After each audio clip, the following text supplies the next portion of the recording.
हर singer का एक सपना होता है कि बिजली की तरह तेज ताने गा सकें, है ना? लेकिन अक्सर होता क्या है, कोशिश तो पूरी होती है पर हाथ लगती है निराशा। तो आज हम जानेंगे कि तेज तान के पीछे का असली रहस्य आखिर है क्या। और यही वो सवाल है जो हर सिंगर को परेशान करता है। घंटों रियाज किया, स्पीड भी आ गई, पर जब अपनी ही रिकॉर्डिंग सुनते हैं तो लगता है अरे ये क्या है। मतलब तान तेज तो है पर वो साफ क्यों नहीं है। और जानते हैं, यही वो कमी है जो खटकती है। सुनने वाले को ये तो पता चलता है कि हाँ भाई बहुत मेहनत की है, स्पीड है, पर वो बस एक एक धुंधली सी आवाज होती है।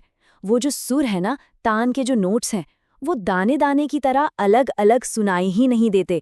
ऐसा लगता है बस सारे सुर एक दूसरे में घुल मिल गए हैं। तो चलिए जरा इस प्रॉब्लम की जड़ तक जाते हैं, पता लगाते हैं कि आखिर ये तानों में जो क्लैरिटी है, जो स्पष्टता है, वो आती क्यों नहीं। और देखिए, ये कोई रॉकेट साइंस नहीं है। इसकी कुछ बहुत ही सीधी सादी वजह हैं जिन पर हमारा ध्यान ही नहीं जाता। तो ये हैं वो 3 बड़ी वजह। पहली, स्पीड तो बढ़ा दी पर कंट्रोल खो दिया। मतलब गाड़ी 100 की स्पीड पे है पर स्टीयरिंग व्हील पर हाथ ही नहीं है। दूसरी वजह, स्वर अलग अलग नहीं सुनाई पड़ते। सा रे गा मा की जगह बस एक सा सम जैसा कुछ सुनाई देता है, सब धुंधला। और तीसरी और शायद सबसे बड़ी गलती, रियाज का तरीका ही गलत है। मतलब सीधे ही तेज स्पीड से प्रैक्टिस शुरू कर देना। पर अच्छी बात यह है कि जहां प्रॉब्लम है वहां सॉल्यूशन भी है। और इस प्रॉब्लम का सॉल्यूशन तो इतना सिंपल और इतना पावरफुल है ना कि आपको यकीन नहीं होगा। तो चलिए अब बात करते हैं उस सही तरीके की जिससे तानों में वो खोई हुई क्लैरिटी वापस आ जाएगी। देखिए, ये 3 स्टेप्स का जो तरीका है ना, ये प्रैक्टिस का पूरा गेम ही बदल देगा। सबसे पहला और सबसे जरूरी काम, तान को बिल्कुल धीरे धीरे गाइए। इतना स्लो कि दिमाग और गला दोनों हर एक सुर को पकड़ सकें, उसे समझ सकें। फिर आता है दूसरा स्टेप, गाते हुए हर नोट को ध्यान से सुनना।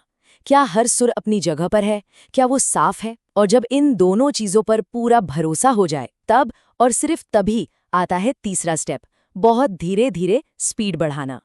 बस इस एक लाइन को अपने रियाज का मूल मंत्र बना लीजिए, कहीं लिखकर टांग लीजिए या दिमाग में एकदम फिट कर लीजिए। क्लैरिटी पहले, स्पीड बाद में। जब तक सुर साफ नहीं, तब तक स्पीड के पीछे भागना बिल्कुल बेकार है। नींव मजबूत होनी चाहिए और गायकी में क्लैरिटी ही वो नींव है। तो हमेशा याद रखें, स्पष्टता पहले, गति बाद में। तो अब हम सिर्फ एक प्रैक्टिस टेक्निक की बात नहीं कर रहे। ये एक मुख्य सिद्धांत है, एक कोर प्रिंसिपल।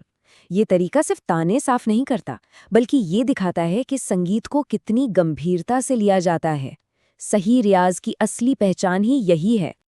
और ये बात इस पूरी बातचीत का निचोड़ है, समझे कि भाई तेज तान तो कोई भी गा सकता है, थोड़ा जोर लगाया, बिना सोचे समझे गा दिया।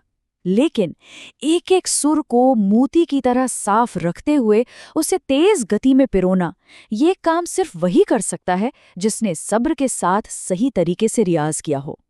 और यही तो फर्क है एक आम गाने वाले में और एक गुणी कलाकार में।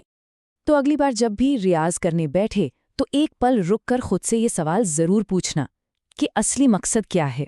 सिर्फ रफ्तार का दिखावा करना या फिर सुरों की वो सच्ची क्रिस्टल क्लियर स्पष्टता हासिल करना। क्योंकि याद रखिएगा, असली संगीत स्पीड में नहीं, गहराई और क्लैरिटी में होता है। अब फैसला आपका है।